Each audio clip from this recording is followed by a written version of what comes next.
நான் ஒவ்வொரு விஷயமா வர்றேன். திரு உதயநிதி அவர்கள் சொன்னது, இவர் உமர் அப்துல்லா சொன்னது, பெரியார் சொன்னது, இது எல்லாமே விவாதிக்கப்பட வேண்டிய விஷயங்கள்ங்கிறது சந்தேகமே இல்லை. திரு உதயநிதி சனாதனம் ஒழிக்கப்பட வேண்டிய ஒன்று அப்படின்னு சொல்லி சொன்னார். அவரு எதை ஒழிக்கப்பட வேண்டும் சொன்னு அவர் கிளாரிஃபை பண்ணார். நான் கோயிலுக்கு போறவங்களை பத்தி ஒன்றும் செய்யல. கோயிலுக்கு போறது அது பின்னாடி அவர்கிட்ட கேள்வி கேட்டவர் சொன்னார், கோயிலுக்கு போறவங்களை பத்தி நான் ஒன்றும் பேசல, அது அவங்களுடைய உரிமை, அவங்க போகலாம். ஆனா பிறப்பினாலேயே ஒருவர் உயர்ந்தவர் இன்னொரு தாழ்ந்தவர்னு சொல்லி ஒரு மத கோட்பாடு சொல்லும்னா அந்த மத கோட்பாடு ஒழிக்கப்பட வேண்டியது அப்படின்னு சொன்னார். இதுல நமக்கெல்லாம் டிஃபரெண்ட் கைண்ட்ஸ் ஆஃப் ஒப்பீனியன் இருக்கலாம். அவர் சொல்லியிருக்கலாம், சொல்லாமல் இருந்திருக்கலாம்லாம் ஒப்பீனியன் இருக்கலாம். ஆனா பிஜேபியுடைய official ID Udhayanidhi calls for Hindu ஜெனசைடுன்னு சொல்லி செய்தி போட்டாங்க. இந்துக்களை கொல்வதற்காக குரல் எழுப்புகிறார் அப்படின்னு செய்தி போட்டாங்க. ஒரு மரியாதைக்குரிய நேர்மையான அரசு உடனடியாக அந்த பிஜேபி ஐடி விங்ல செய்தி போட்டவர் மேல இது பப்ளிக் ஆர்டரை குலைக்கிறான்னு சொல்லி கேஸ் போட்டுக்கணும். இவங்க கேஸ் போட்டாங்களா? இவங்க போடல. அப்ப இந்த ஒன்றிய அரசு என்ன செய்யறாங்க? இப்படிப்பட்ட துவேஷங்களை எல்லாம் கிளப்புறவங்களை பத்தி என்ன செய்யறாங்க? இது ஒரு முக்கியமான கேள்வி. சரி, சனாதன தர்மத்துல பல நல்ல கருத்துக்கள் சொல்லப்பட்டிருக்கு. மாதா பிதா குரு தெய்வம் அப்படின்னு சொல்றாங்க. அதிதியை தெய்வம் மாதிரி பாத்துக்கணும் அப்படின்னு சொல்றாங்க. இது மாதிரி எத்தனையோ நல்ல கருத்துக்கள் சொல்லப்பட்டிருக்கு. அதே சமயம் சனாதனம் வர்ணாசிர தர்மத்தை ஆதரிக்கிறதா இல்லையா? இதுக்கு ஒரே ஒரு பதில் தான் இருக்க முடியும், எஸ் ஆர் நோ. ஆதரிக்கிறதா இல்லையா? அதை ஆதரித்தால் அந்த ஆதரிப்பு எதிர்க்கப்பட வேண்டியதுதான். என்ன சொல்ல போனா, அப்படி சனாதன தர்மம் வர்ணாசிர தர்மத்தை ஆதரித்தது என்றால் it's against the constitution of India. இந்திய அரசியலமைப்பு சட்டம் அனைவரும் சமம் என்று பேசுகின்றது. நாம் அனைவரும் இந்திய அரசு சட்டத்தில் முதல்ல என்ன சொல்லியிருக்காங்க? இதுவரை இருந்த எல்லா சட்டங்களும் இந்த சட்டத்தின் மூலம் நீக்கப்படுகின்றன. இந்தியா முழுமைக்கும் இந்திய அரசியலமைப்பு சட்டம் என்ற இந்த சட்டம் தான் பொருந்தும் அப்படின்னு யார் சொன்னது? we the people of India dedicate to ourselves this constitution அப்படின்னு சொன்னாங்க. அப்போ பிறப்பால ஒருத்தர் உயர்ந்தவர் இன்னொருத்தர் தாழ்ந்தவர்ங்கிற ஒரு வர்ணாசிர தர்மத்தை சனாதன தர்மம் ஆதரித்தால், அதை ஆதரிக்கலன்னு சொல்லிட்டு போட்டோம், எந்த பிரச்சனையும் இல்லை. ஆதரித்தால் அந்த கொள்கை ஒழிக்கப்பட வேண்டியதுன்னு உதயநிதி சொன்னதுல எந்த தவறும் கிடையாது. ஆனா அதை திருச்சி சொன்னாங்களே, அது மிகப்பெரிய தவறு. அதே மாதிரி இப்ப இதுல எடுத்துக்கங்க, காஷ்மீர்ல இந்த உச்ச நீதிமன்ற தீர்ப்பை நான் எப்படி பாக்குறேன்னா, Kashmir has become the hot bed of international terrorism. ஆப்கானிஸ்தான்ல டெரரிஸ்ட் பாகிஸ்தானியர்கள் ஊக்குவிச்சு அனுப்பிக்கிட்டு இருந்தாங்க. ஆப்கானிஸ்தான்ல பின்லேடன் கொல்லப்பட்ட உடனே அவங்களுக்கு எல்லாம் வேலையெல்லாம் போச்சு. They were unemployed and underemployed. அவங்க அத்தனை பேரையும் காஷ்மீர் பக்கம் திருப்பி விட்டாங்க. ஏற்கனவே காஷ்மீர் மக்கள் இந்த emotional integration with India was not complete. இது இங்க மட்டும் இல்ல, காஷ்மீர்ல மட்டும் இல்ல, நார்த் ஈஸ்ட்லயும் கம்ப்ளீட் ஆகாம இருந்தது. இந்திய அரசு நல்ல முனைப்போடு செயல்பட்டு வடகிழக்கு மாநிலங்களை நாம் இந்தியர்கள் என்று உணர வைத்தார்கள். பெருமளவு அவர்கள் விட்டார்கள். காஷ்மீருக்கும் அது மாதிரி நம்ம கொண்டு போனோம். எல்லாம் நம்ம பிள்ளைங்க, கொஞ்சம் வேற மாதிரி வித்தியாசமா ஃபீல் பண்ணிட்டு இருந்தா அவங்கள நம்ம ஆதரிச்சு கொண்டு வரணும் அப்படிங்கிறது ஒரு அரசுடைய அனுசரணையா கொண்டு வரணுங்கிறது ஒரு அரசுடைய கொள்கையா இருந்தது. சுப்ரீம் கோர்ட் இன்னைக்கு உள்ள சூழ்நிலையை பார்த்து சில சமயங்களில் கடுமையான நடவடிக்கைகள் எடுக்க வேண்டியிருக்கும். அவங்களுடைய constituent assembly it is subordinate to India's constituent assembly. அவங்க ஒரு அரசு மாநில அரசு சட்டமன்றம் கலைக்கப்பட்ட பொழுது அந்த மாநிலத்திற்கான எந்த சட்டத்தையும் இயற்றும் உரிமை பெற்றவர் குடியரசுத் தலைவர் அப்படின்னு சொன்னது காஷ்மீரை மனசுல வச்சு சொல்லியிருக்காங்க.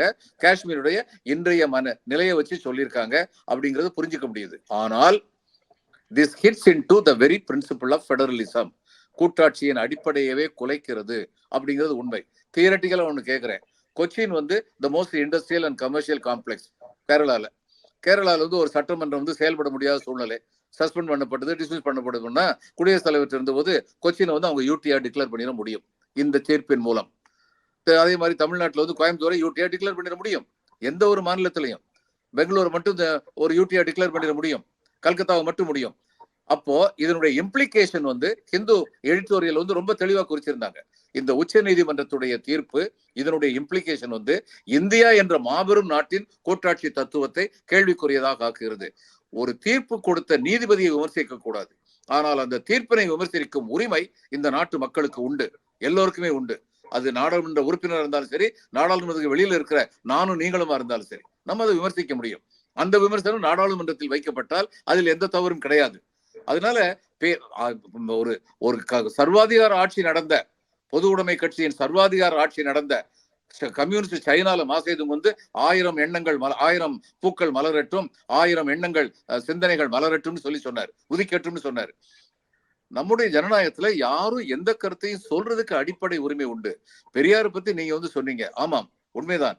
அந்த காலகட்டத்துல அவர் வந்து ஒரு குறிப்பிட்ட குழுமத்தை மட்டும் எதிர்த்ததுக்கு காரணம் என்னன்னா, 2 அல்லது 3 விழுக்காடு ஜனத்தொகை உள்ள ஒரு குழுமம் 90 விழுக்காட்டுக்கு மேல் அரசு பதவிகளில் அமர்ந்திருந்தார்கள். இட் இஸ் அன் இம்பேலன்ஸ் அப்படிங்கிறதுனால பெரியார் வந்து நான் பெரியார் பத்தி பார்த்து மட்டும் ரூட்லி அட் டைம்ஸ் க்ரூட்லி அவர் வந்து பேசினார். ஆனால் ஒரு அதிர்ச்சி வைத்தியம் கொடுத்தார்.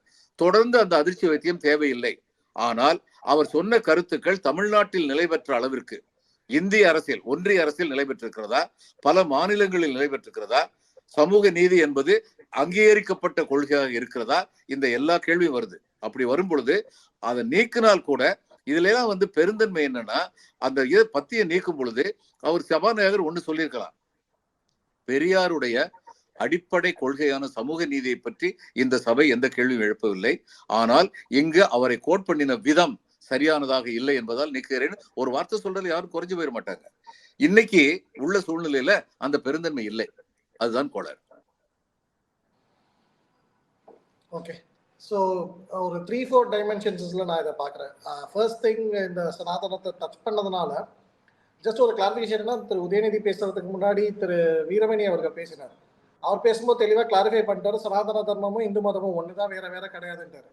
ஸோ வீரமணி அவர்கள் அந்த கான்டெக்ட் கொடுத்ததுக்கு அப்புறம் உதயநிதி அவர்கள் வந்து சனாதன தர்மத்தை ஒழிப்பேன்னு சொல்லும் போது இட் டான்டமவுண்ட்ஸ் டு சேயிங் தட் நான் இந்து மதத்தை ஒழிப்பேங்க தான். ஏன்னா வீரமணி அவர்கள் அந்த கிளாரிஃபிகேஷன் கொடுத்துட்டாரு. இல்லைன்னா அவர் வந்து கிளாரிஃபை பண்ணிருக்கணும் உதயநிதி அவர்கள், நான் வந்து சனாதன தர்மம் வேற இந்து மதம் வேறன்னு சொல்றேன் அப்படின்னு கிளாரிஃபை பண்ணிட்டு சொல்லும்போது, நான் இந்த மாதிரி ஏற்றத்தாழ்வுகளை வந்து ரிமூவ் பண்றேன்னு சொல்ல, எல்லா மதத்துலையுமே ஏற்றத்தாழ்வுகள் இருக்கு, எல்லா மதத்துலையுமே நம்மளுக்கு அக்செப்ட் பண்ணக்கூடிய கருத்துக்கள் இல்லாட்டி ரிஃபார்ம்ஸ் வரக்கூடிய கருத்துக்கள்லாம் இருக்குன்னு சில பேர்லாம் நினைக்கலாம். அதனால அதை பாயிண்ட் அவுட் பண்ணா வேற, ஆனால் சனாதன தர்மம்னு பேசும்போது வேற. அதனால தான் அந்த பேக்லாஷ் வந்து நாடு பூரா வந்தது. அதனால தான் இதை வந்து டிஃபென்சிவ் அப்ரோச்சுக்கு போனார்கள். அதனால கான்ஸ்டியூஷன்ல வந்து ஒரு நம்மளுக்கு கிளாரிட்டி இருக்கு, எந்த மத நூலும் நம்மளை வந்து கட்டுப்படுத்தலை, நம்மளை கட்டுப்படுத்துறது கான்ஸ்டியூஷன் ஆஃப் இந்தியா தான்.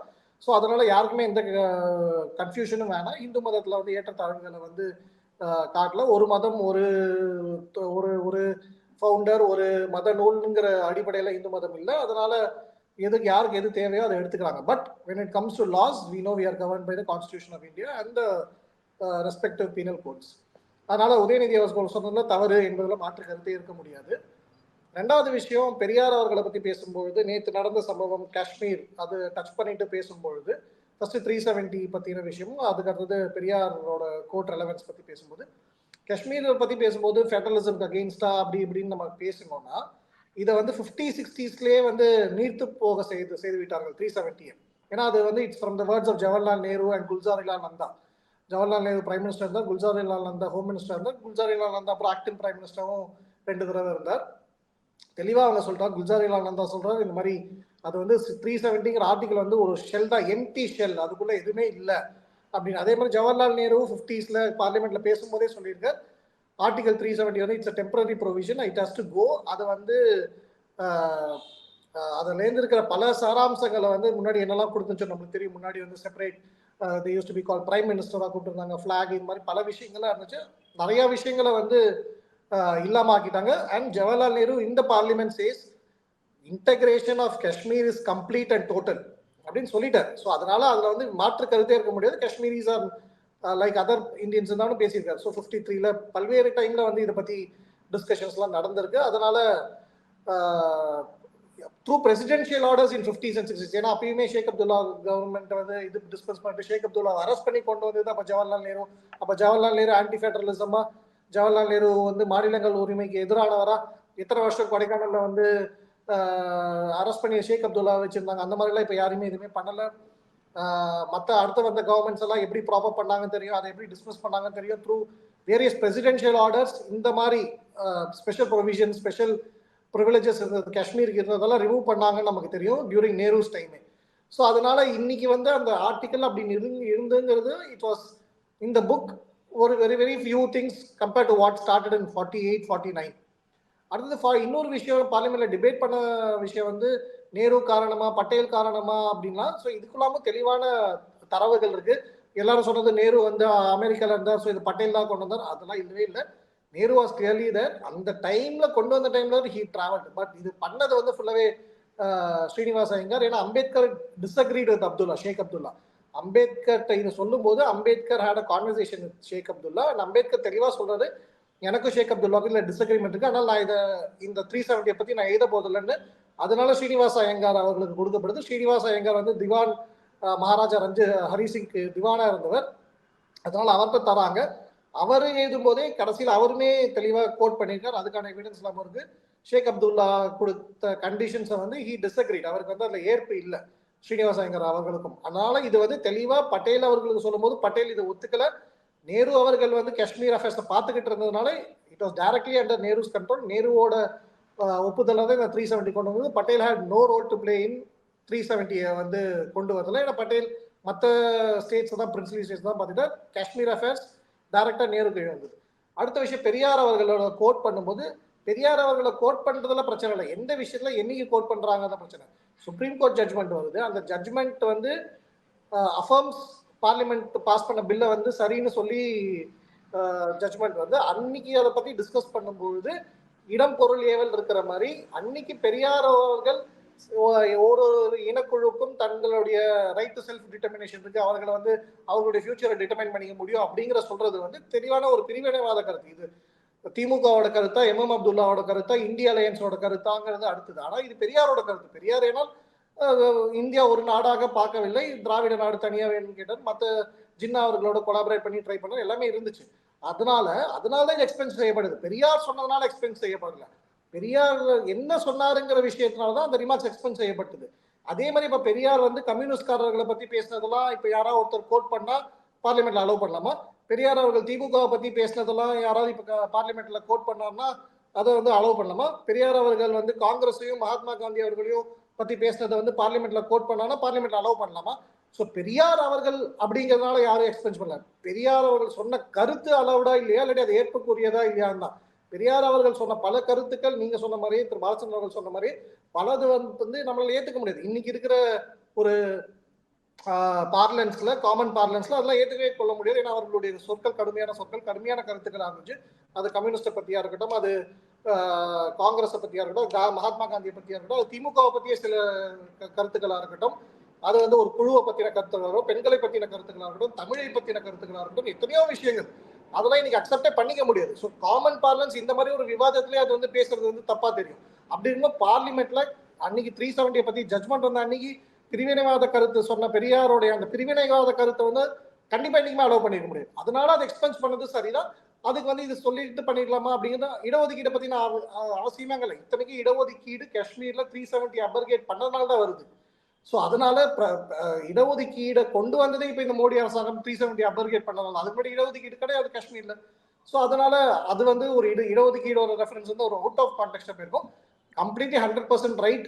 பெரியார் பத்தின விஷயம் வந்து எக்ஸ்பென்ஸ் ஆனது. அடுத்தது முக்கியமான ஒரே ஒரு விஷயம் முடிச்சிடுறேன். இது வந்து தேர்தலையோ முன்னிறுத்துவது வந்து கண்டிப்பா அந்த திமுகவுக்கும் இந்தி கூட்டணிக்கும் ஒரு பெரிய எம்பாரஸ்மெண்ட்டை தான் போகும். பெரியார்களுடைய இந்து மதத்துக்கு எதிரான கருத்துக்கள், கடவுளுக்கு எதிரான கருத்துக்கள், நான் சொன்ன மாதிரி தமிழுக்கு எதிரான கருத்துக்கள், பெண்களுக்கு எதிரான கருத்துக்கள், இது மாதிரி காங்கிரஸ் பத்தினது, மகாத்மா காந்தி பத்தி இது மாதிரி கோட் பண்ணிட்டே அப்போசிஷன் அது வந்து பாரதிய ஜனதா இல்லாட்டி அந்தந்த மாநிலத்தில் இருக்கிற கட்சிகளை எடுத்து கோட் பண்ண ஆரம்பிச்சாங்கன்னா அது எம்பாரஸ்மெண்ட் திமுகவுக்கு தான் வரப்போகுது. இன்னைக்கு எடுத்து இங்க இருக்கிற கட்சிகளே திமுக அகேன்ஸ்டா அதை டர்ன் பண்ணிடலாம் ஈஸியா. ஸோ அதனால அவருக்கு வந்து ரீடிஸ்கவர் பண்ணி அவருக்கு வந்து ஒரு இம்பார்ட்டன்ஸ் வந்து எலெக்ஷன் கேம்பெயின்லயோ ஒரு பப்ளிக் பார்லன்ஸ்ல கொண்டு வரது திமுகவுக்கு வந்து ஒரு பெரிய டிஸ்அட்வான்டேஜ் தான் போகும். ஏன்னா அந்த மாதிரி கருத்துக்கள் எதுவுமே இன்னைக்கு பேசவே முடியாது. அது வந்து irrelevant. பாஸ்ட்டை பத்தி பார்த்து யாருமே ஓட்டு போட போதில்லை. இன்னைக்கு இந்த அரசாங்கம் என்ன பண்ணிருக்கு, இவர்கள் நாளைக்கு நமக்கு என்ன செய்வாங்கிறத வச்சுதான் மக்கள் ஓட்டு போடுறாங்க. அதனால தேர்தல் காலத்துல வந்து இதை வந்து பேசுறது திமுக மறுபடியும் தவறு பண்ணுது. கொஞ்ச நாளைக்கு முன்னாடி தான் few days back Dharmapuri MP அவர்கள் வந்து கோமுத்ரா ஸ்டேட்ஸ் ரெஃபர் பண்ணி அதை வந்து பேக்லாஷ் வந்து அதை திருப்பி பெற்றாங்க. இமீடியட்டா இதை நேற்று எம்எம் அப்துல்லா இதை பத்தி பேசி அகைன் இதுக்கு ஒரு பேக்லாஷ் வந்திருக்கு. ஸோ அதனால DMK is becoming a liability for India alliance தான் நான் பார்க்குறேன். இதே மாதிரி போச்சுன்னா நார்த் இந்தியாவில் கண்டிப்பா அவர்களுக்கு எந்த பெனிஃபிட்டும் ஆக போகுதுன்னா தமிழகத்திலேயே இது வந்து அவர்களுக்கு பிரச்சனையை தரக்கூடியதாக தான் நான் பார்க்குறேன். இல்ல ஒரு முக்கியமான விஷயம் நான் சொன்னதுக்கு வந்து ரியாக்ஷன் வரல. இவர் உதயநிதி ஸ்டாலின் வந்து நீங்க சொன்னீங்க வீரமணி சொல்லிட்டாரு, அதுக்கப்புறம் இவர் பேசும்போது கிளாரிஃபை பண்ணணும்னு. எந்த ஒரு ஸ்பீக்கரும் முந்தின ஸ்பீக்கரை பத்தி கிளாரிட்டி கொடுக்கல. முந்தின ஸ்பீக்கர் தன் கருத்தை சொல்றாரு. இப்ப இந்து மதமும் சனாதனமும் ஒண்ணுன்னு சொல்லி திரு வீரமணி அவர்கள் சொல்லியிருந்தானே, இப்ப நான் அதுல இருந்து வேறுபடுவேன். ஏன்னா இந்து மதம்ங்கிற ஒரு மதம் வந்து இதுல பிரிட்டிஷ் அரசாங்குடைய ஒரு ஜீவோனால கிரியேட் பண்ணப்பட்டது. நம்ம எல்லாருக்குமே தெரியும். இவங்க சொராஸ்ட்ரியன்ஸ், முஸ்லிம்ஸ், கிறிஸ்டியன்ஸ் தவிர மத்த எல்லாத்தையும் இந்துக்கள்னு அழைப்போம்னு சொல்லி அவங்க சொன்னாங்க. அது வரைக்கும் இந்து மதம் சொல்லிட்டு ஒரு மதம் கிடையாது. பின்னாடி வந்தவங்க சொன்னாங்க சனாதனம் என்று அழைக்கப்பட்டதுதான் இன்று இந்து மதம் என்று அழைக்கப்படுகிறது அப்படின்னு சொல்லி ஒரு பேச்சு வந்தது. அப்ப மறுபடியும் கேள்வி வருது, சனாதனம் வந்து வர்ணாசிர தர்மத்தை ஆதரிக்கதா இல்லையா? இந்த கேள்விக்கு யாரும் பதில் சொல்ல மாட்டேங்கிறாங்க. இதுக்கு நான் ஏற்கனவே சொன்னேன், எஸ் ஆர் நோன்னு தான் சொல்லணும். ஒண்ணு, இந்த கேள்விக்கு பதில் இல்ல. ரெண்டாவது, இவர் வந்து சனாதனத்தை ஒழிக்கணும்னு சொன்னாரு, இந்துக்களை கொல்லுங்கள்னு சொன்னாரா? ஹிந்து ஜெனோசைடு பண்ணணும்னு சொல்றாருன்னு சொல்லி அபிஷியல் பிஜேபியுடைய ஐடி விங்குடைய ஆள் வந்து செய்தி போட்டாரு.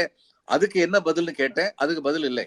இது பிரச்சனை என்னன்னா, ரொம்ப ஒரு துர்பிரச்சாரம் பண்றது, இல்லாததை வந்து இருக்கிறதா சொல்லி ஆதாயம் தேடுறது, இதெல்லாம் ஒரு அனைத்திந்திய அரசியல் கட்சிக்கு அழகு கிடையாது. அவங்களுக்கு பொறுப்பு ரொம்ப அதிகம். அப்படி யாராவது ஒருத்தர் வந்து பேசினாருன்னா உடனடியா மேலிட தலைவர்கள் அதை கண்டிக்கணும். வாஜ்பாய் அப்படி கண்டிச்சாரு. ராஜ தர்மத்தை காப்பாற்ற வேண்டும் சொல்லி பேசினாரு. அதனால அவருக்கு மரியாதை இருக்கு. அதனால வந்து நிச்சயமாக வந்து பிஜேபி அதை கையாண்ட விதம் ரொம்ப கீழ்த்தரமானது. அப்படி செஞ்சிடக் கூடாது. நாட்டுல இவ்வளவு பெரிய பிரச்சனையை கிளப்பி விட்டதே அவங்க போட்ட அந்த ஐடி விங் போட்ட அந்த ரெஃபரன்ஸ் தான். அது இவர் உதயநிதி சொல்லாதது. அது ரொம்ப தப்பு. அதை இன்னைக்கு வரைக்கும் அதை ஆதரிச்சு பேசுறவங்க யாரும் அது தப்பு அல்லது ரைட்டுங்கிறத பத்தி ஒண்ணுமே பேச மாட்டாங்க. நான் ஒண்ணு பார்த்திருக்கேன், பிஜேபி அரசுடைய அல்லது பிஜேபி கட்சியுடைய தவறுகள் ஆதாரபூர்வமாக சுட்டி காட்டப்பட்டால் பிஜேபி காரர்களோ பிஜேபி ஆதரவாளர்களோ என்ன செய்வாங்க தெரியுமா? அதை கடந்து போயிடுவாங்க. புல்வாமால வந்து எலெக்ஷன் சமயத்துல வந்து ராகுல் காந்தி ஒரு கேள்வி எழுப்பினார். அவர் கேட்டாரு, இந்த புல்வாமாவில் இந்த எத்தகைய காரணங்களிலால் இத்தகைய விபத்து, இத்தனை வீரர்கள் உயிரிழந்தார்கள் என்பது ஆராயப்பட வேண்டும்னு ஒரு வார்த்தை சொன்னதுக்கு இந்திய ராணுவத்தை கேவலப்படுத்துறாரு. நம்ம ஆட்கள் கொல்லப்பட்டிருக்கிறாங்க, இந்த நேரத்துல கேவலப்படுத்துறாருன்னு இந்த டேல் கார்னி சொன்ன மாதிரி எவ்ரி சேலஞ்ச் இஸ் அன் ஆப்பர்ச்சுனிட்டிங்கிறத பிரதமர் வந்து ரொம்ப சரியா பயன்படுத்தினாரு. ஆனால் அதுக்கப்புறம் கவர்னர் இருந்த சத்யபால் மாலிக் சொல்றாரு, நான் சொன்னேன் அவங்க கேட்கலன்னு. சத்யபால் மாலிக் பத்தி சொல்லுவீங்க, அவர் ஒரு அரசியல்வாதி, இன்னைக்கு ஒரு பேச்சு பேசுவாரு, நாளைக்கு இன்னொரு பேச்சு பேசுவாரு. General Raj Chaudhary was the commander in chief of Indian army. அவர் சொன்னாரு, it was a failure of intelligence wing and the failure of home ministry. அதுக்கு பிஜேபி இருந்து ஏதாவது பதில் வந்துச்சா? அந்த நேரத்தில் ஆதாயம் தேடிக்கிட்டாங்க. அதுக்கப்புறம் அதை பத்தி பேசவே மாட்டாங்க. ஏன் பேச மாட்டேங்கிறீங்க? அதுதான் கேள்வி. பேசணும், எல்லாத்தையுமே வெளிப்படை தன்மையா பேசணும். தவறுகள் காங்கிரஸ் ஆட்சியில் நடக்கலையா? எந்த ஆட்சியிலையும் தவறு நடக்கும். ஆனா தவறுகள் சுட்டிக்காட்டப்பட்டால் அவை ஆராயப்பட வேண்டும். அது உண்மையா இல்லையான்னு பார்த்து ரெக்டிபிகேஷன் மெஷர் எடுக்கணும். அதை எடுக்காத போதுதான் சந்தேகம் வருது, அதை எடுக்காத போதுதான் பயம் வருது. இந்த வெளிப்படைத்தன்மை இல்லை என்றால் மக்களாட்சியின் அடிப்படை தத்துவமே கேள்விக்குரியதாகி விடுகிறது அப்படிங்கிற பயம் வருது. அதைத்தான் சொல்ல வர்றேன். நீங்க அதிக நேரம் எடுத்துக்கிட்டீங்க, நான் கொஞ்ச நேரம் எடுத்துக்கிறேன். நீங்க ரெண்டு பேருமே இப்ப வரைக்கும் சொல்லல, மத கலவரத்தை தூண்டி விடுற மாதிரியாக ஹிந்து ஜெனோசைடு பண்ணணும்னு சொல்றாரு உதயநிதினு போட்டாங்களே, அவங்க மேல இந்த அரசு, ஒன்றிய அரசு ஏன் நடவடிக்கை எடுக்கல? அதுக்கு மட்டும் நான் பதில் சொல்லிடுவேன். நான் நிறைய டைம் எடுத்துட்டே தெரியும். அதுக்கு மட்டும் நான் பதில் சொல்லிடுறேன். என்னன்னா, மத்திய அரசு கையில ஹோம் மினிஸ்ட்ரி இருக்கு, லா அண்ட் ஆர்டர் அவங்க கையில கிடையாது. எல்லா ஸ்டேட்லயும் தமிழ்நாடு அரசு குறைஞ்சபட்சம் 25 எஃப்ஐஆர் போட்டிருக்காங்க. ஜேர்னலிஸ்ட், அதை ரிப்போர்ட் பண்ண ஜேர்னலிஸ்ட் மேல மட்டும் போட்டிருக்காங்க. National media, state media report பண்ணவங்க யாரும் அதுல ஒப்பீனியன் பீஸ் கூட கொடுக்கல. வெறும் ரிப்போர்ட் பண்ணவங்க மேல கூட எக்ஸாக்ட் வேர்ட்ஸ் பாராஃப்ரைஸ் பண்ணாம போட்டவங்களை கூட அவங்க எஃப்ஐஆர் போட்டிருக்காங்க. அதுதான் இன்னைக்கு டிஎம்கே அரசு பண்ணிருக்கு. அதையாவது பண்ணியிருக்காங்க. அதை கூட அவர் எந்த மாநிலத்தை சேர்ந்தவரோ அந்த மாநில அரசு பண்ணல. அதை ஒத்துக்குவோம். அப்போ அதை தவிர ஒன்றிய அரசு விட்டுருங்க, பாரதிய ஜனதா கட்சி என்ன பண்ணுச்சு? தன்னுடைய ஐடி விங்ல ஒருத்தர் இப்படி பண்ணும்போது என்ன பண்ணாங்க? பெரியார பத்தி தமிழ்நாட்டில் உள்ள பாரதிய ஜனதா கட்சி தலைவர் ஒருத்தர் அந்த சிலையெல்லாம் உடைக்கப்பட வேண்டியதான்னு சொல்லி பேசினாரு. அதை பத்தி அவங்க என்ன பேசினாங்க? அதாவது அரசியல் ஒரு பண்பு இருக்கணும், அந்த பண்பு இல்லாம சில பேர் இருக்கலாம், ஆனா தலைமை அப்படி இருக்கக்கூடாது. தலைமை அதை கண்டிக்கணும். இது ஒண்ணு. ரெண்டாவது, நீங்க சொன்னீங்க உதயநிதி எப்படி அப்படி பேசலான்னு. மக்கள் இயக்கமாக ஏற்றத்தாழ்வு இருக்கின்ற ஒரு சமுதாயத்தில் மக்கள் இயக்கம் உருப்பெறும் பொழுது அரசியல் எதுக்கு இருக்கு? ஜனநாயகம் எதுக்கு இருக்கு? அது அரசியல் கட்சிகள் கையில் எடுப்பாங்க. அதுல என்ன தப்பு இருக்கு? பிறப்புக்கும் எல்லா உயிர்க்கும் சிறப்போவா செய்தொழில் வேற்றுமையான் அப்படின்னு 2000 வருஷத்துக்கு முன்னாடி சொல்ல வேண்டிய கட்டாயம் ஏன் வந்தது? பிறப்பு எல்லா உயிர்க்கும் ஈக்குவல் இல்லைன்னா அன்னைக்கே வந்து சொல்ல வந்தாங்க. அதனால அதை பத்தி பேச வந்தது. இந்த பேச்சு பேசுறது வந்து அரசியலமைப்பு சட்டத்துக்கு எதிரானதில்லை, மக்களுக்கு எதிரானதில்லை. மக்கள் எல்லோரும் பிறப்பால் சமமானவர்கள், அப்படி சொல்லாத எவருமே எந்த கொள்கையுமே நீர்த்து போக வேண்டிய கொள்கை, ஒழிக்கப்பட வேண்டிய கொள்கை அப்படிங்கிற ஸ்டாண்டை யாராவது எடுத்தாங்கன்னா அதுல எந்த விதமான தவறும் கிடையாது.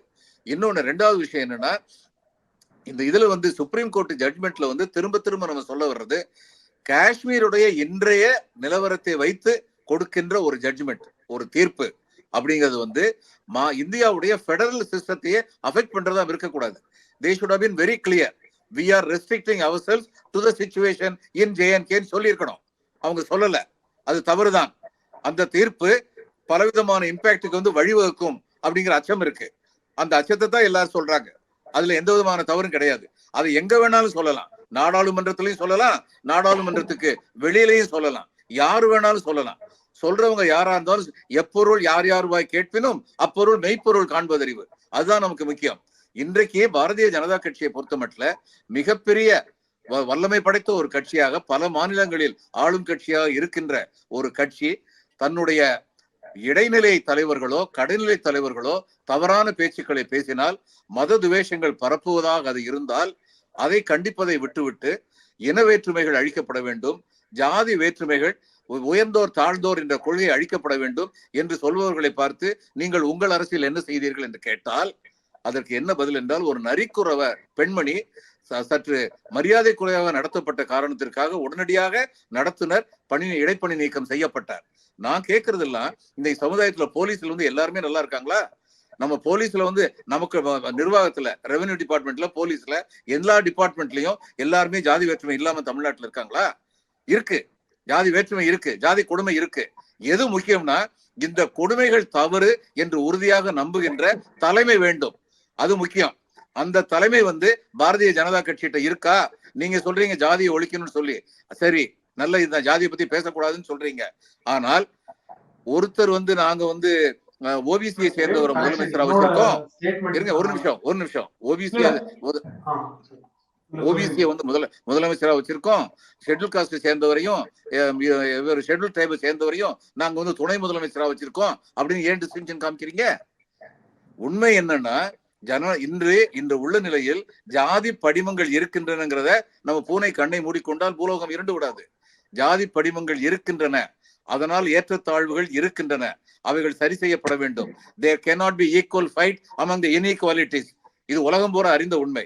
There should be positive discrimination. இது உலகம் பூரா ஒத்துக்கொள்ளப்பட்ட உண்மை. அதுக்கான செயல்களை பிஜேபி செஞ்சா அதை ஓப்பனா சொல்லுங்க, நான் எல்லாரும் வரவேற்போம். இந்த நாட்டுல வந்து எல்லாருக்குமே வாய்ப்புகள் சமமாக கொடுக்கப்பட வேண்டும். புத்திசாலியா இருந்தா வாய்ப்பு பயன்படுத்துவாங்க, இல்லைன்னா பயன்படுத்த மாட்டாங்க.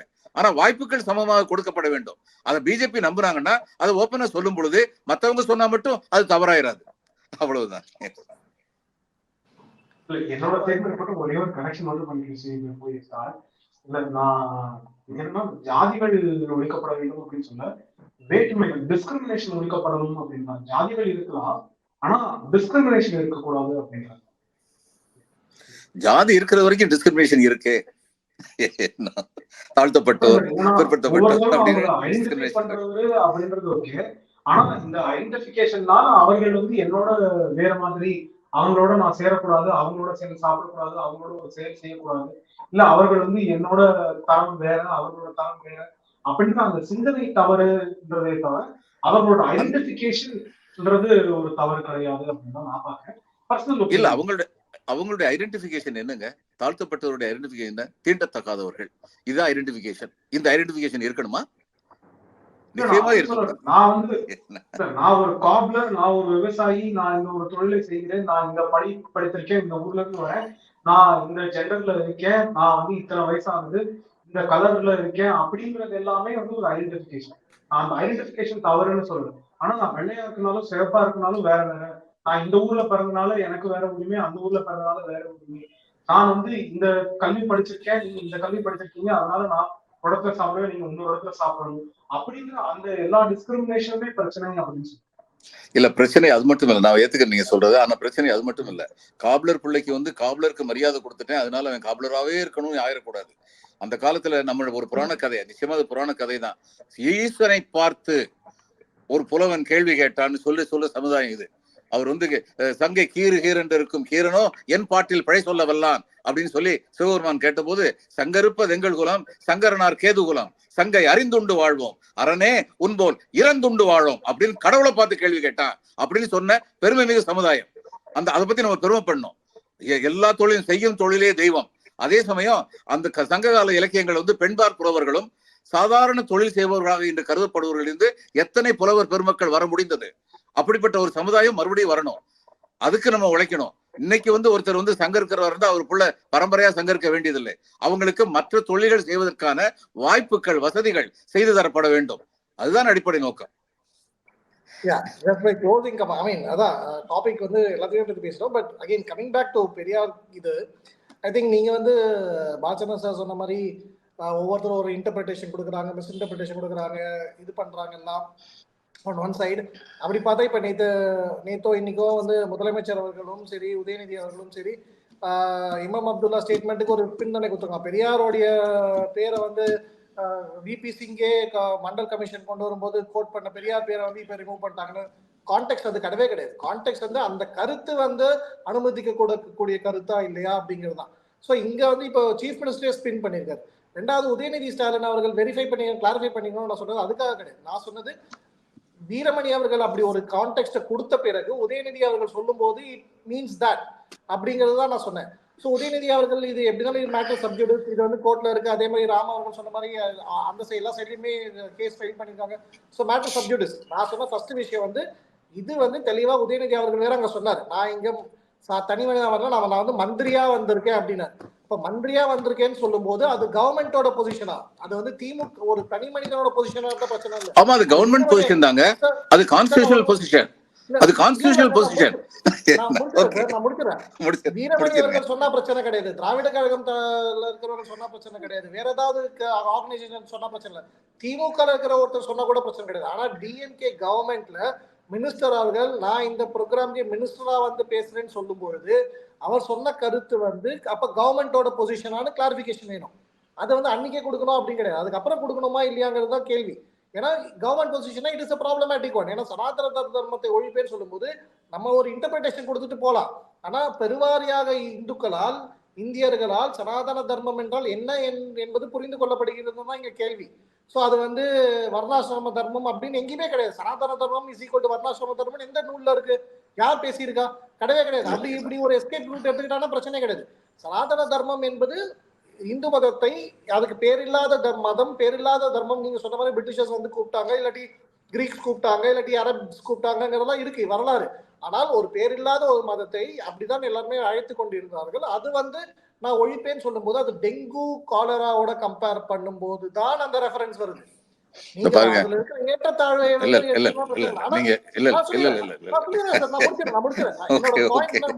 அதனால நீங்க வந்து இங்க இருக்கிறவங்க வந்து சில பேர் வந்து திமுகல இருக்கிறவர்களோ இல்லாட்டி அவர்களுடைய ஆதரவாளர்களோ இதுல இருக்கிறவங்களோ வந்து சனாதன தர்மம் என்றால் வர்ணாசிரம தர்மம் அப்படின்னு சொல்லிட்டாங்க அப்படின்னா அது அர்த்தமே கிடையாது. பெருவாரியான மக்கள் எல்லாரும் இந்துக்கள் சனாதன தர்மம் என்றால் என்ன என்பதை புரிந்து கொள்கிறார்கள் தான் கேள்வி. அதனால்தான் நாங்க சொன்னேன். அதை தவிர அவர் வந்து ஒரு தனி மனிதன் இல்லாட்டி வேற யாரோ இத்தனையோ வருஷமா திராவிட கழகம் வந்து கடவுளை ஒழிப்போம், இது இந்து மதத்தை ஒழிப்போம் சொன்னா யாருமே கண்டுக்கல. ஏன்னா அது அவங்களோட individual position. That is not a problem. Second point, இந்த விஷயத்துல வெரி ஸ்பெசிபிக் காஷ்மீரோட ஃபெடரலிசம் பொறுத்த வரைக்கும் நான் சொன்ன மாதிரி ஜவஹர்லால் நேரு வந்து அத்தனை அந்த பிரசிடென்ஷியல் ஆர்டர்ஸ் மூலமா எல்லாத்தையுமே ரிமூவ் பண்ணார். 1950s அவ்வளவு தூரம் கொண்டு வந்தாச்சு. அதுக்கப்புறம் இப்ப கொண்டு வந்து பண்ணது வந்து கான்ஸ்டிடியூஷனலி வேலிடா இல்லையா, லீகலி வேலிடா இல்லையாங்கிறதா சுப்ரீம் கோர்ட் முன்னாடி வைக்கப்பட்ட கேள்வி. அது கன்சென்சஸ் பெஞ்சில் நமக்கு அதை ஏற்றுக்கொள்ள முடியாதுன்னா அப்ப நம்ம எதிர்ப்போம். நீங்க சொன்ன மாதிரி we can criticize the judgment, not the judges. Motives attribute பண்ண முடியாது, but we can criticize the judgment. ஆனால் ஒரு தடவையும் எனக்கு ஏற்றுக்கொள்ள முடியாத ஒரு ஜட்ஜ்மெண்ட் வந்துருச்சுன்னா நான் வந்து கிரிட்டிசைஸ் பண்ணுவேன், எனக்கு ஏற்றுக்கொள்ளக்கூடிய ஜட்ஜ்மெண்ட் வந்துச்சுன்னா நான் வந்து அப்ரிஷியேட் பண்ணுவேன். இல்லாட்டி எத்தனையோ பேர் வந்து எழுதின மாதிரி இன்ஸ்டிடியூஷன்ஸ் வந்து கேப்சர் பண்ணிட்டாங்க, இன்ஸ்டிடியூஷன் ஃபெயிலியர், எக்ஸிக்யூட்டிவ் இவ்வளவு பவர்ஃபுல்லா இருக்கனால ஜுடிஷியரி காம்ப்ரமைஸ், இதெல்லாம் சொல்றதுல எந்த மாதிரி தெரியல. இடபிள்யூஎஸ் பத்தின ஒரு ஜட்ஜ்மெண்ட் தான் நம்ம வந்து கிரிட்டிசைஸ் பண்ணுவோம். ஓபிசி ரிசர்வேஷன் பத்தி வந்துச்சுன்னா நம்ம வந்து அக்செப்ட் பண்ணிப்போம். ராம் டெம்பிள் பத்தி ஒரு ஜட்ஜ்மெண்ட் வந்து கிரிட்டிசைஸ் பண்ணுவோம். 370 பத்தி வந்து கிரிட்டிசைஸ் பண்ணுவோம். இந்த மாதிரி நம்ம வந்து பிக் அண்ட் சூஸ் பண்றதுல தான் பிரச்சனையே நான் சொல்றேனே தவிர அப்ஜெக்டிவா நம்ம இருந்துட்டோம்னா பிரச்சனை கிடையாது. அது வந்து we should leave it to the wisdom of the judges is my point. இல்ல பிக் அண்ட் சூஸ் பண்றது தப்பு, எல்லா கட்சியும் பண்றாங்க. உதாரணமா பெரியார் பத்தி அவுட் ஆஃப் கான்டெக்ஸ்டா இவங்க சொன்னாங்கன்னா, ஜெய் ஸ்ரீராம் அல்லது ஜெய் ஸ்ரீ ஹனுமான் அப்படின்னு சொல்லிட்டு போய் ஓட்டு போடுங்க அப்படின்னு ஒரு கட்சியை சேர்ந்த பெரியவர் சொன்னார்னா அது ரொம்ப அப்ஜெக்ஷனபிள். அதெல்லாம் சொல்லியிருக்கவே கூடாது. இது மாதிரி நம்ம சொல்லிக்கிட்டே போலாம். அதே மாதிரி நாங்க சுதந்திரம் வாங்கி கொடுத்தோம் அதனால இன்னைக்கு நாங்க ஆளணும்னு காங்கிரஸ் சொன்னா அதுல அர்த்தம் கிடையாது. அன்னைக்கு சுதந்திரம் வாங்கி கொடுத்தவங்க 1947, அதுல இன்னைக்கு எத்தனை பேர் உயிரோடு இருக்காங்க? அழகன் பெருமாள் கோனா 98 வயசு மதுரையில் இருக்காரு. அது அவர் ஒருத்தரை தவிர நான் தியாகி யாரையுமே தமிழ்நாட்டுல பார்க்கல. இன்னைக்கு சங்கரையா இறந்து போயிட்டாரு. இவர் நல்ல கண்ணையா இருக்காரு. இது தவிர எத்தனை பேர் இருக்காங்க? அது இவங்க வந்து RSS வந்து அன்னைக்கு இந்திய நாட்டு சுதந்திரத்துக்கு எதிர்த்து நின்னாங்கன்னு இன்னைக்கு பேசுறது அர்த்தமே கிடையாது. ஆனா இன்னைக்கு பேசுறது, இன்னைக்கு செய்யறது என்ன அப்படிங்கறத தான் மக்கள் வந்து பார்ப்பாங்க, பார்க்கணும். இப்ப உதயநிதி பேசுனது தப்பு. அவர் அரசு மினிஸ்டர் முறையில பேசுனது தப்புன்னு சொல்றீங்க. மினிஸ்டர் முறையில he talked in accordance with the constitution. அவர் வந்து பின்னாடி கிளாரிஃபை பண்ணிட்டாரு. நான் எதை சொல்ல வந்தேன், ஏற்றத்தாழ்வு அப்படிங்கிறத ஆதரிக்கிற ஒரு கொள்கையை வந்து நான் வந்து ஏத்துக்க மாட்டேன், அது ஒழிக்கப்பட வேண்டிய கொள்கைன்னு he has clarified his position. Number 1. Number 2, நீங்க வந்து இதுல வந்து காஷ்மீருடைய ஜட்ஜ்மெண்ட் பத்தியே நீங்க சொல்லிட்டு இருக்கீங்க. நான் முதலே சொல்லிட்டேன், காஷ்மீருடைய ஸ்பெஷல் சிச்சுவேஷனுக்காக இந்த ஜட்ஜ்மெண்ட் கொடுக்கப்படும் பொழுது, ஏன்னா இன்டர்நேஷனல் பெட் ஆஃப் டெரரிசமா நம்முடைய நாட்டின் ஒரு பகுதி ஆகிக்கிட்டு இருக்கு. நம்முடைய சகோதரர்கள் காஷ்மீரிகள் எந்த விதமான குற்றமும் புரியாதவர்கள் இன்டர்நேஷனல் செஸ் கேம்ல வந்து பாதிக்கப்பட்டிருக்காங்க. இந்த நிலைமையில கிளாரிஃபை பண்றாங்க சுப்ரீம் கோர்ட் அப்படிங்கறத பத்தி என்னைய தனிப்பட்ட ஒப்பீனியன் கேட்டு எனக்கு அதுல எந்த அப்ஜெக்ஷன் கிடையாது. ஆனா they went beyond that. குடியரசு ஒரு சட்டமன்றம் கலைக்கப்பட்டிருக்கும் என்றால் அந்த சட்டமன்றம் எந்த மாநிலத்திற்கு இருக்கிறதோ அந்த மாநிலத்தில் குடியரசுத் தலைவர் எந்த சட்டம் வேண்டுமானாலும் ஏற்றலாம், அது ஏற்றுக்கொள்ளப்படும் சொல்றது. It hits under the very federalism of this country. அது வந்து they went beyond the brief அப்படின்னு சொல்லி எங்களுடைய அபிப்பிராயம். அதை வந்து நான் வந்து சொல்ல வந்தேன். கான்ஸ்டிடியூஷன்லயே அம்பேத்கர் அவர்களே தெளிவா இருக்கு, இன்டஸ்ட்ரக்டபிள் சென்டர் அண்ட் டிஸ்ட்ரக்டபிள் ஸ்டேட்ஸ் தானே இருக்கு. சோ சென்டருக்கு வந்து எந்த ஸ்டேட்ஸையுமே பிரிக்கிறதுக்கோ இல்லாட்டி யூனியன் டெரிட்டரியா மாத்துறதுக்கோ என்னைக்குமே உரிமை இருக்கு. இது இந்த ஜட்ஜ்மெண்ட் சரிங்க, ஆமா உரிமை இருக்கு. தெலுங்கானாவை பிரிச்ச போது சட்டமன்றம் தீர்மானம் நிறைவேறிச்சா இல்லையா? தெலுங்கானாவை பிரிக்கும் போது ஏன் உத்தரப்பிரதேசம் இன்னைக்கு வரைக்கும் 2ஆ பிரிக்காம இருக்காங்க? மாயாவது எழுதுனாங்க 2ஆ பிரிச்சிருங்கன்னு. அந்நேரம் என்ன சொல்லப்பட்டது? சட்டமன்றத்தில் தீர்மானம் நிறைவேற்றல, அதனால இன்னும் வந்து பிரிக்க முடியாது அப்படின்னு சொன்னாங்க. ஆனா இந்த தீர்ப்பு வந்து என்ன சொல்லுது? இந்த சட்டமன்றம் வந்து ஃபங்க்ஷன்லெஸ் இருந்ததுன்னா குடியரசுத் தலைவர் என்ன வேணாலும் செய்யலாம். That's not correct. அதத்தான் சொல்ல வரேன் நான். அதுக்கப்புறம் நீங்க இருங்க, இன்னொரு பாயிண்ட் நீங்க வந்து சொன்னீங்க, இந்து மதம் சனாதனம் என்பது இந்து மதம் என்று பெரும்பாலான மக்களால் உணரப்பட்டிருக்கிறது. நம்ம சொல்லுவாங்க, நம்ம நாட்டுடைய பெரும்பாலான மக்களுக்கு மதத்தை பத்தி என்ன தெரியும்? அவர்களுக்கு இறை நம்பிக்கை உண்டு. இறை நம்பிக்கைனால பெரியவங்க என்ன சொல்றாங்களோ அதை கேட்கறாங்க. நீங்க சனாதனமும் இந்து மதம் ஒண்ணுன்னு சொன்னீங்கன்னா இந்த நாட்டுல சைவம் இருந்தது, வைஷ்ணவம் இருந்தது, சாக்கியம் இருந்தது, ஜைனம் இருந்தது. இது எல்லாத்தையும் சேர்த்து வச்சுதான் அவங்க இந்துன்னு சொன்னாங்க. அதெல்லாம் வந்து என்ன சனாதன தர்மத்தோட இயைந்த மதங்களா? நிச்சயமா கிடையாது. அதனால இந்து மதம் சனாதன மதம் அந்த 2 ஒண்ணு அப்படின்னு சொல்லப்படுகின்ற ஒரு பிரச்சாரம் வந்து தவறு. அது உண்மை கிடையாது. மக்களுக்கு அதை பத்தி கிளாரிட்டி இல்லாம இருக்கலாம், மக்கள் அதனால கொந்தளிக்கலாம். மக்களுக்கு கிளாரிட்டி கொடுக்க வேண்டிய பொறுப்பு நமக்கு இருக்கே ஒழிய அந்த குழப்பத்தை நீடிக்க வேண்டிய பொறுப்பு நிச்சயமா நம்மகிட்ட கிடையாது. அந்த கிளாரிபிகேஷன் கொடுத்தது வீரமணி அவர்கள். அதுதான் நான் சொன்னேன். முன்னாடி வீரமணி அவர்களே சொல்லிட்டாரு, சனாதன தர்மமும் இந்து மதமும் ஒண்ணுட்டாரு. இல்ல, வீரமணி அப்படி சொன்னாருன்னா அவர் கிளாரிட்டி கொடுக்கல. அவரை பொறுத்த மட்டும் சனாதனமும் இந்து தர்மம் ஒண்ணுனாரு. இப்ப நான் வந்து என்ன சொல்றேன், சனாதனம் வந்து இந்து தர்மம் என்று இன்று அழைக்கப்படுகின்ற பல்வேறு சமய தொகுப்புகளில் ஒரு பிரிவு சனாதனம். இதுதான் உண்மை நிலைமை. இதை நான் சொல்றேன். இதை நீங்களும் ஏத்துக்குவீங்க, ஐயாவும் ஏத்துக்குவார். யார் இதை மறுக்க போறது இல்லை. ஏன்னா அது உண்மை. நமக்குள்ள ஏத்துக்கல பிரச்சனை. அதனால இது மேட்டர் வந்து சப்ஜெக்ட். உதயநிதி ஸ்டாலின் அவர்கள் கோர்ட்ல வந்து அவர் விளக்கம் கொடுக்கிறார். ஆனா கொடுக்கட்டும், விளக்கம் கொடுக்கட்டும். அவர் கொடுக்கணும், விளக்கம் கொடுக்கணும். இந்த லார்ஜர் பாயிண்ட் நான் காஷ்மீரியா வந்து அப்துல்லா அவர்கள் நேற்று சொன்னதுனால பெரியார பத்தின டாபிக் வந்ததுனால அதை காஷ்மீரி டச் பண்ணேன். ஸ்டாலின் அவர்களும் உதயநிதி ஸ்டாலின் அவர்களும் திமுகவோட பொசிஷன் வந்து எம்பாரஸ்மெண்ட் காங்கிரஸா தான் இருக்கு. ஏன்னா காங்கிரஸ்ல இருக்கிறவங்க அதை ஒத்துக்கல. மல்லிகார்ஜுன கார்கேவே சொல்றாரு அதை வந்து நம்ம ஏத்துக்காம போலாம், ஆனா உரிமை இருக்கு. ஆனால் அந்த பொசிஷனை காங்கிரஸோ சமாஜ்வாதி கட்சியோ ஆம் ஆத்மியோ இல்லாட்டி கம்யூனிஸ்டோ யாருமே ஏத்துக்க மாட்டாங்க. ஏன்னா இன்னைக்கு வந்து பெரியார் அது அவங்க பிரச்சனை. தேர்தல்ல இவர்களுக்கு பலவீனமாக இருக்கும். அதுதான் டாபிக்னு சொல்றேன். தேர்தல் இவர்களுக்கு பலவீனமா தான் அது போக போகுது. பெரியாரோட கருத்துல கொண்டு போனா நீங்க அவங்களுடைய இவ்வளவு பெரிய ஆதரவாளர், அவங்கள பத்தி கவலைப்படுறீங்கன்னு தெரிஞ்சு அவங்க ரொம்ப சந்தோஷப்படுவாங்க.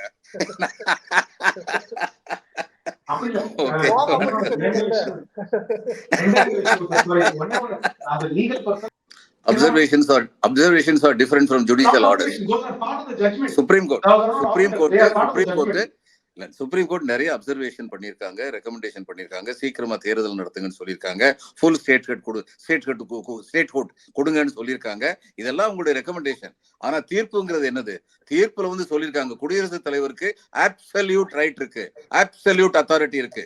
ஒரு ஸ்டேட் கவர்மெண்ட்டுடைய சட்டமன்றம் செயல்படாமல் இருக்கும் பொழுது அந்த மாநிலத்தை பொறுத்த அளவில் எந்த விதமான சட்டங்களையும் ஏற்றுவதற்கு அவருக்கு முழு அதிகாரம் இருக்குன்னு சொல்லியிருக்காங்க.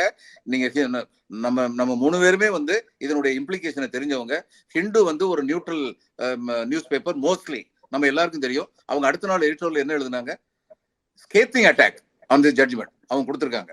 இது உண்மையிலேயே வந்து கவலைப்படக்கூடிய ஒரு தீர்ப்பு. இந்த அம்சம் கவலைப்படக்கூடிய ஒரு அம்சம் அப்படிதான் நான் நினைக்கிறேன். நன்றி, வணக்கம்.